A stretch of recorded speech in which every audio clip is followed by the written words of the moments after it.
오늘 이 말씀을 중심으로 오늘 말씀 선한 목자이신 예수님을 따라가요 라는 제목으로 오늘 말씀을 나누도록 할게요.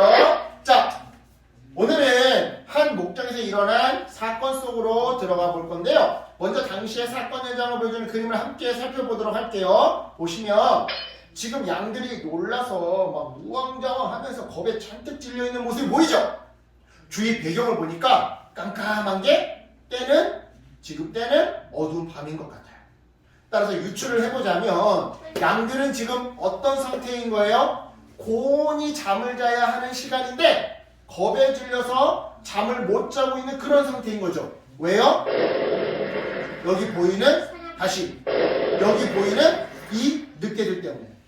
그렇다면 늑대로부터 양들을 지켜야 할 목자는 어디 있을까요? 목자. 네, 바로 여기 있어요. 네, 여기 있어요. 그런데 자세히 보니까 울타리에 문은 열려있고, 이게 지금 문인데 문은 열려있고, 그죠? 문에 열려있죠? 문은 열려있고, 그 열린 틈으로 이 목자가 헐레벌떡 도망을 가고 있는데요. 그렇다면 이번에는 저 대각선 반대편을 한번 볼게요. 도망가는 사람의 이 대각선 반대편을 보시면 어떤 한 사람이 나타나서 막 막대기를 휘두르면서 늑대들을 내쫓고 있는 모습이 보이죠? 자, 여러분, 평화로워야 할 이 목장에 도대체 무슨 일이 벌어진 걸까요? 우리 궁금증을 해결하기 위해서 먼저 잔뜩 겁에 질려있는 이 양에 대해서 좀 살펴볼게요. 예수님이 사시던 그 당시에 팔레스타인 지방에서 양은요 정말 쉽게 볼 수 있는, 흔하게 볼 수 있는 동물이었어요. 그래서인지 몰라도 성경은 자주, 그리고 아주 빈번하게 우리 사람을 양에다가 비유하곤 하죠. 그런데요, 성경은 세상에 있는 수많은 동물 중에 왜 하필 양으로 우리 인간을 비유했던 걸까요? 우리를 뭐 악어에 비유할 수도 있고, 그래 너 먼저. 우리를 악어에 비유할 수도 있고, 코끼리에 비유할 수도 있고, 나귀에 비유할 수도 있는데 왜 우리를 양에 비유했던 걸까요? 양이 가지고 있는 몇 가지 특징 때문에 그러는 건데요. 자, 먼저 양은요, 다른 동물들과 달리 상대방을 공격할 수 있는 날카로운 이빨이나 손톱을 가지고 있지 않아요. 뭐 이거야 초식 동물이니까 당연한 거긴 하죠. 그죠? 공격 무기가 없다라는 게, 날카로운 발톱이나 뭐 날카로운 이빨이 없다라는 거는 초식 동물이니까 당연한 거예요. 네. 그런데 이뿐만이 아니라 다른 육식 동물의 공격으로부터 자신을 보호할 수 있는 거북이와 같은 딱딱한 껍데기라던가, 술록과 같은 뭐 강력한 날카롭고 큰 뿔이라던가, 또는 말과 같은 이 강력한 뒷발이라던가, 스컹크와 같은 냄새도 가지고 있지 않죠. 공격 무기도 없고 보호 무기도 없어요. 간단히 말해 아주 연약한 동물이라는 건데요. 더욱이 양은요 방향 감각도 부족하대요. 그래서 길을 잃어버리기가 일수라고 하죠. 여기에 멘탈, 이 정신력까지 정말 엉망이래요, 양이.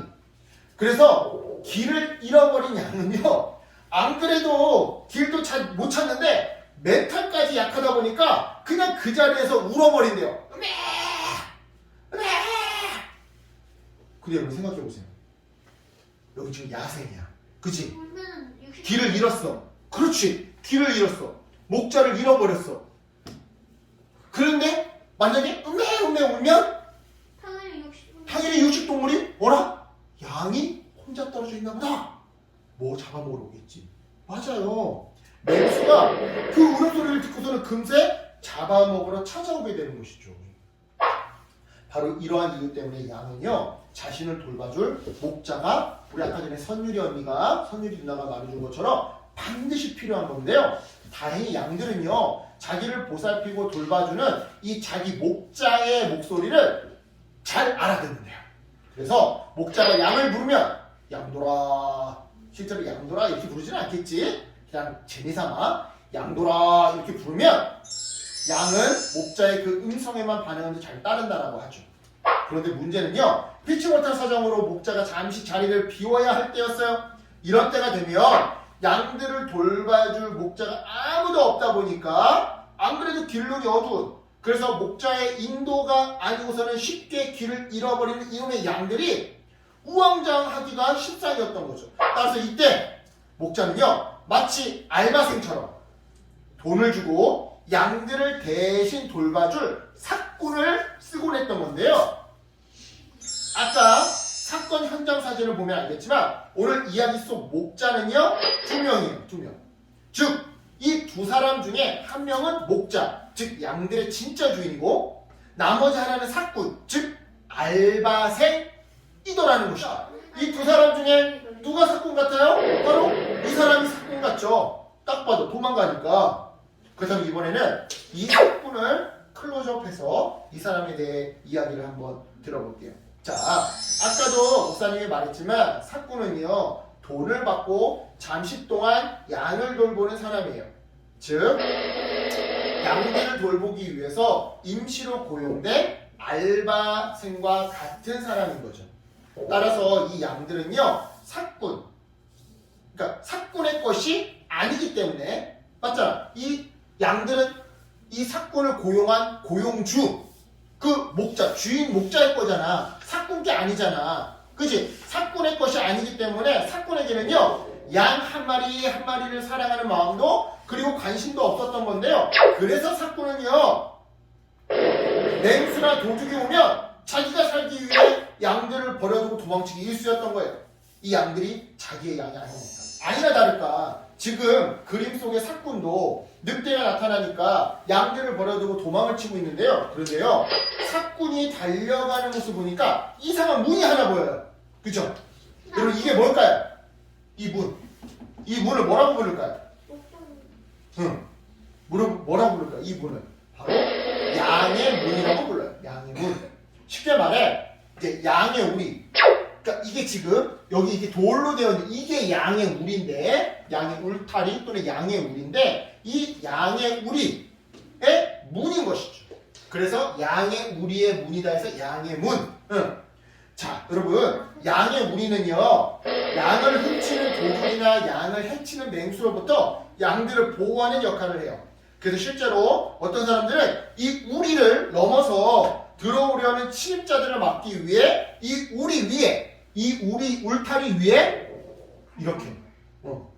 이렇게 뭐를 뿔 같은 것, 가시 같은 것들을 붙여놓기도 했다라는데요. 이런 이유 때문에 양 우리에는요 양들과 목자가 드나들 수 있는 문이 필요했던 거예요. 가시도 있고 높이도 있으니까 문이 꼭 필요했던 거예요.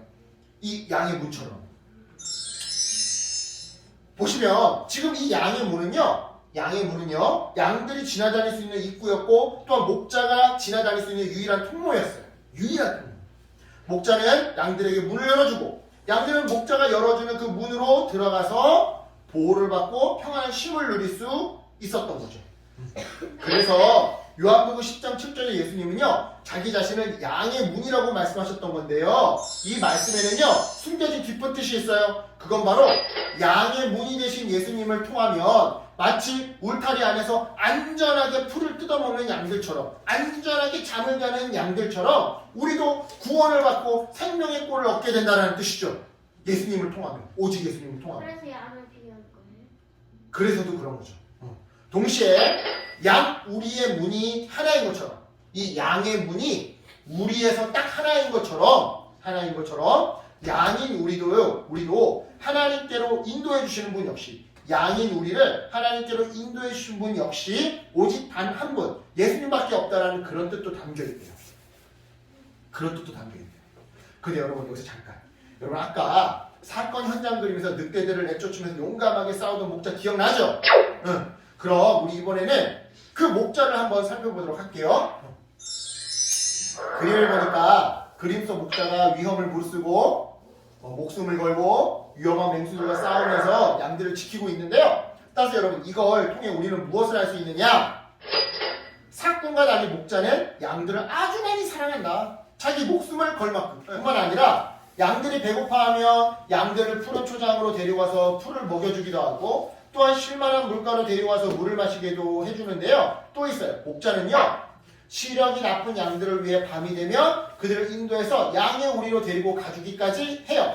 그리고는 캄캄한 밤이 되면 양들이 편안히 잘 수 있도록 목자는 밤새 양의 문을 지키기까지 하죠. 맹수와 도둑으로부터. 결론적으로 말해서 목자는요 자기의 생명을 내어놓으면서까지 언제나 양들을 보호하고 또한 지켜주는 건데요. 여러분 이런 목자의 특징을 보다 보니까 이 목자가 우리가 알고 있는 어떤 분이랑 많이 닮아 있는 것 같죠? 맞아요. 바로